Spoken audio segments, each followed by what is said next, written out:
Көпчүлүк айымдарыбыз сулуулук деп тырмактарын боёшот.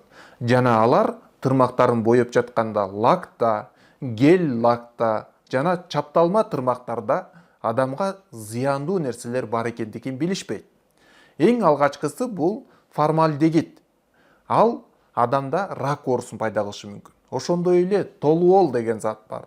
Ал болсо нерв системасын талкалап бузат. Ошондой эле дибутил фталат деген бар. Ал болсо гормоналдык өзгөрүүнү пайда кылат. Өзгөчө кош бойлуу аялдарда өтө оор зыяндарга чейин алып келиши мүмкүн.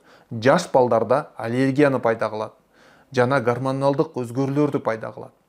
Жана ошондой эле бул чапталма тырмактарды чаптагандан кийин аларды алыш үчүн ацетон же болбосо фреза колдонушат.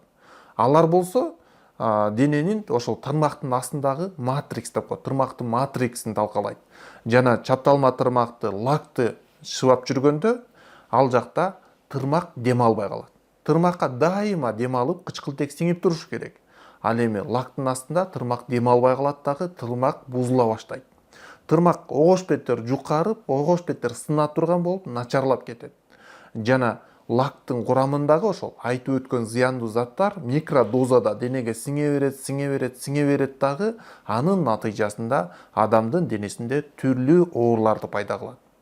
Жана тырмак жасап иштегендерде дагы бул оорулар пайда болот. Өзгөчө алардын көпчүлүгүндө аллергия оорулары бат эле пайда болот. Андан сырткары баш ооруй баштайт.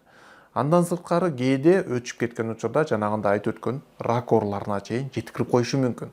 Ошондуктан ушул тырмакты лактаткандан же болбосо тырмак чаптаткандан ушундай нерселерден алысыраак болуп, табигый сулуулукту таагандаганыңыздар жакшы болот. Такыр эле болбой, такыр эле мен бул нерсени кыла берем десеңиздер, анда арасынан ошол формальдегиди жогун, толуолу жогун, дибутил фталаты жогун пайдаланыңыздар. Ацетонду, фрезаны колдонбоңуздар. Ошондой эле атайын белгилери менен белгиленген ушул зыяндуу заттары жоктору дагы ошол нерселерине маани берип карашыңыздар керек.